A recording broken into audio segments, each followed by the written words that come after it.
Hey guys, TC here, another tank review for you. Today, I'm going to look at the T34-3. This is the Chinese T8 Premium Medium tank. Now a lot of you may be saying, well hang on, that's the Type 59. There's actually two, there's technically three Chinese T8 Premium Medium tanks. There is the T34-3, which has preferential matchmaking, so we'll only ever see either Tier 8s or 9s. It will either be top tier or it will be one below top tier. There's the Type 59, which also has preferential matchmaking. It's no longer available in the game, and again has preferential matchmaking. And there's the Pattern 59, which is a pattern turret on a Type 59 hull. That doesn't have preferential matchmaking, and that sometimes pops up for sale, very rarely. Today though we're looking at the 34-3. Now I like playing my medium tanks. I have a lot of fun throwing them about and having fun. So for me the 34-3 was always something I was interested in owning. However, it did have a big drawback in that it had about 2 degrees of gun depression, which basically meant anything that's not flat ground you had to expose a lot of the tank. It felt very inflexible, and as a result I never bought it. I played it on the test server a few times and I wished it had better gun depression. I wished it was the tank I was looking for, and finally a couple of patches ago Wargaming changed it. They gave it that extra little good, they gave it that 2 more degrees of gun depression. So it now has, 3 degrees more gun depression, so it now has 5 degrees of gun depression, and it became the tank I wanted it to be. So I snapped it up. I had to have one. The crew, as you can see, is actually a dedicated T34-3 crew. I'm currently saving up my free XP pot here because I'm going to boost past the Type 58 and go into the T34-1, the Tier 7 Chinese medium, and I'm going to work my way up the Chinese mediums. I like the look of them, they look like a lot of fun. So, the tank as a whole, the crew, as you can see, we've gone with a slightly unusual medium tank crew here. I've got 6 cents and full repairs across the crew, then full BIA, then I'm going recon, snapshot, smooth ride, and safe stowage. I went with a generic crew because I didn't know what I was going to do with them. In all honesty, I thought I was going to put them somewhere else, but I've ended up putting them in here, and you know, I find this crew to be perfectly adequate. I would prefer camo, of course, but I've made my choices. I've got to lie with them now, and that's, this is what I've decided to go with. And I'm quite happy with my choice. It works quite nicely. The gun is a D25 TA. It's a Russian 122mm gun, so 175 pen, 390 average damage. The flavour, one of the things you notice about the Chinese tanks very quickly is that they seem to mount heavy tank guns on medium tanks, and they seem to mount medium tank guns on heavy tanks. As you remember from the 110 review that we did a while back, that has a really nice 8.4 second reloading, quite reasonably good penetrating 100mm gun, which feels very much like a medium tank gun. It's got a very good rate of fire, it's got a good penetration, it's not got fantastic alpha, but it's got good enough alpha. It fires quite well, it's reasonably accurate, it's very much a medium tank gun, whereas this is more of a blunderbuss. It's not very accurate. I think it's 0.4 something, 0.46, so it's almost as inaccurate as a KV2. It's not got very good penetration at 175, so it's for up close and personal work. You know, but it does a lot of damage, 390, so it's very, very hard hitting. Its premium ammunition is heat, which gets 250 pen, which does make things a lot more bearable to play with, but they are ruinously expensive, so you try not to fire them. It's got a decent engine. You know, it's not fantastic at anything, it's just okay across the board, and as a result it's something that I quite like. It doesn't do anything perfectly, it just works. and it's quite rare that I found a tank that just works for me. As you know, I'm quite, there's sometimes how I really like this and I really like this, but I don't like this. In the T34-3's case, in its current layout, I pretty much like everything about it. It's not got the best armor, it's not got the best mobility, it's definitely got the worst reload out of Tier 8 mediums that's non-auto loader, but you know what? I can live with all of that. I don't mind it. It does what it says on tin, lad, as my granddad would say. And yeah, so armor profile wise, nothing to really talk about on the whole. 90 at the front, 50 at the side, 50 at the rear. To be fair, the sides and rear, if you're facing a Tier 8 medium who's got any kind of sense and intuition on his tank, you can put a HE shell through and you can virtually two-hit you with some of the big rolls those things are capable of. It can take a lot of HE damage if you can penetrate it. The turret though, the turret is beautiful. I got 190mm at the front here, but as you can see, it's sloped, it's rounded. It's not an easy thing to penetrate from the full. The cupola is obviously quite prominent as on all Chinese tanks, but it does actually bounce shells from the turret quite nicely. This 120 at the side, and obviously the really weak rear, which is just 60mm. Though to be fair, guys, does the turret shape remind you of anything that's been for sale recently? Maybe IS-3A, perhaps. Yeah, it's got a look of it. As we see though, we're fully decked out in camo.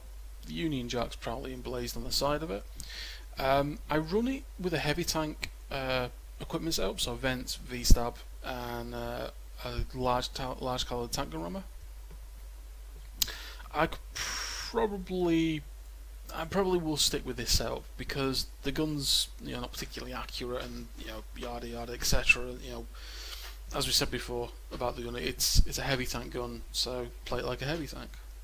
I'm quite happy with the view range. It's coming on nicely. 402 meters view range in my equipment setup. 380 standard, so it can feel a little bit short-sighted against its compatriots, but with traditional use of your crew skills and things like that, you can overcome that. It's 50 kph top speed. It's got reasonable get up and go. Some terrains will obviously slow it down, but it's perfectly serviceable and it's not too bad at all. Obviously, because of the way the gun is, I run 31 AP shells, 7 heat, and 2 HE. The HE shells are absolutely devastating, especially against really weakly armoured tanks. Waffles are 500 to 600 damage easy with the HE shells from this, and obviously if you're talking about an R8, a Waffenträger R8 gem that's tier 8, it's 1100 hit points, you can comfortably 2-hit a Waffle, or you can comfortably 1-hit some tier 7 like lights, or tier 7 like the armoured tank destroyers. That's how devastating that shell can be if it penetrates. Obviously, as you can see, very low penetration, just 76mm at the most. Heat shells are, heat shells. They suffer very poor normalization, so they bounce very easy unless they hit a nice, clean, relatively flat surface. So they're not my favourite sort of shell. The AP is perfectly serviceable, 175 pan as normal. It, depending on RNG, obviously, as you saw there, it can raise up even further than that. I think it's plus or minus 25%, which in my book is too much, but it's what we've got to play with. Usual large repair kit, large med kit, an automatic fire extinguisher. Chinese tanks always put an automatic fire extinguisher on it, and rarely will I go without that because of the chance of this thing has got of bursting into flames. But yeah, it's a lot of fun. As you can see, I don't actually have an ace in it either. I've had some absolutely corking games in it, but I've never aced it. And you'll see from the game review, the gameplay that we've got coming up for you, just what he's capable of, this tank.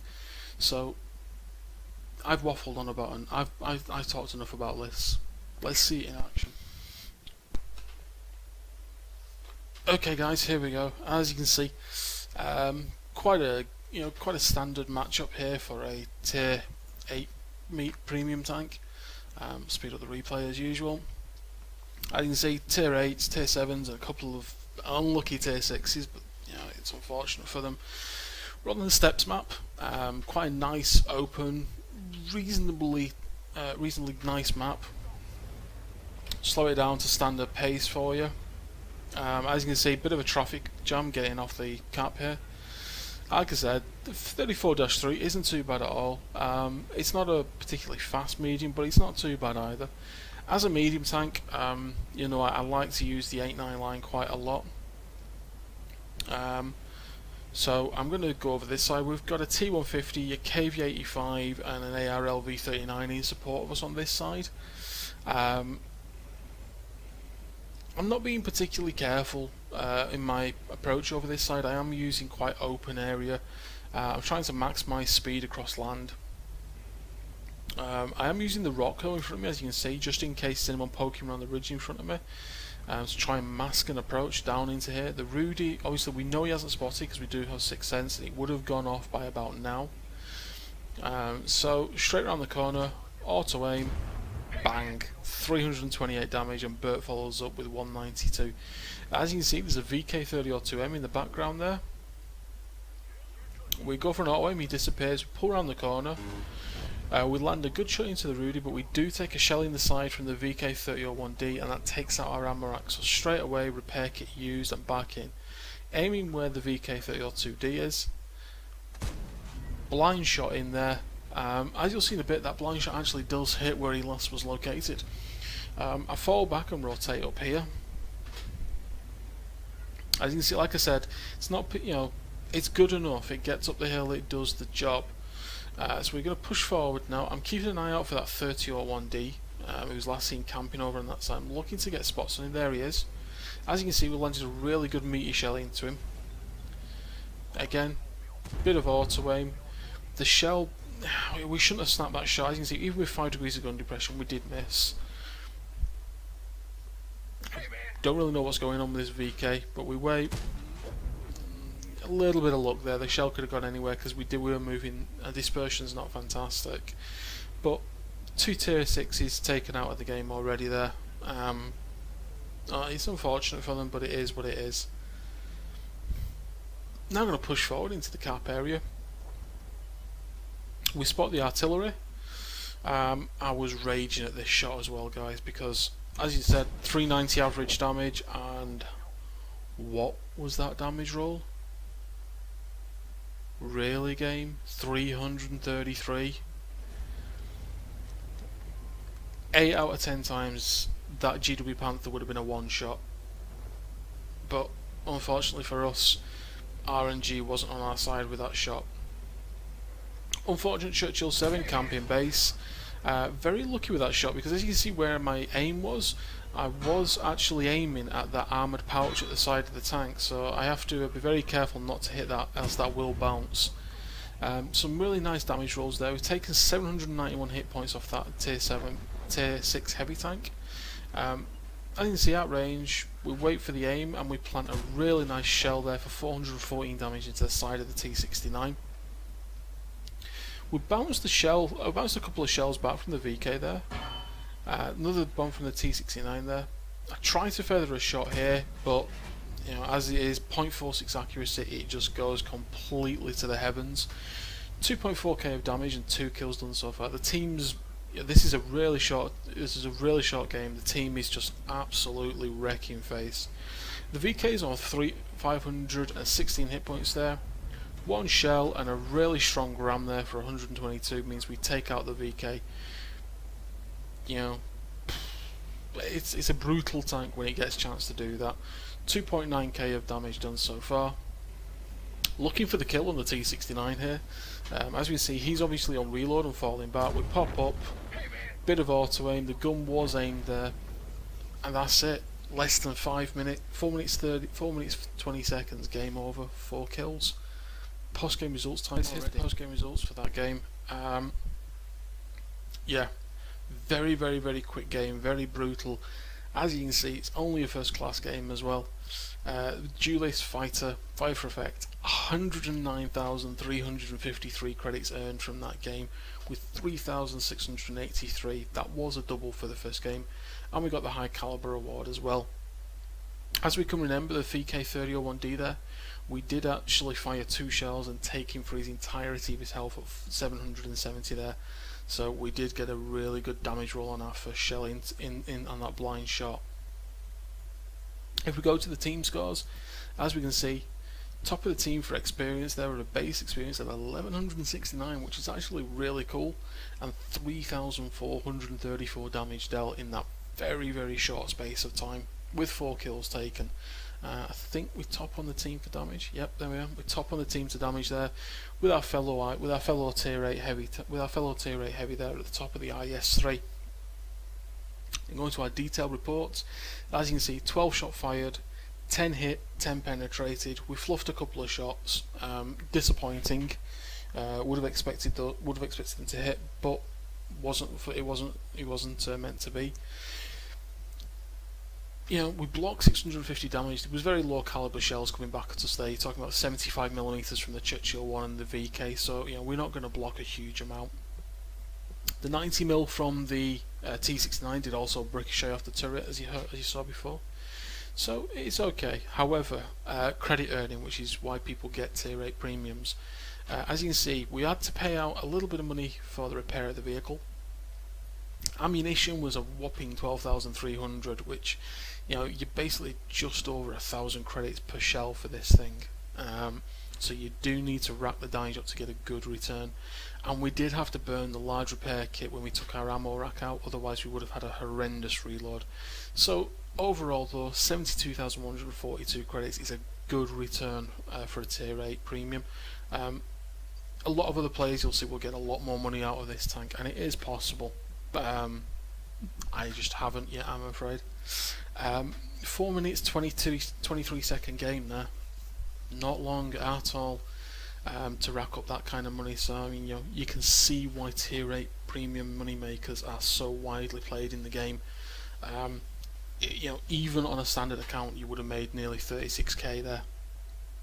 So you know, it's impressive the way you can just rack up the money on these tanks,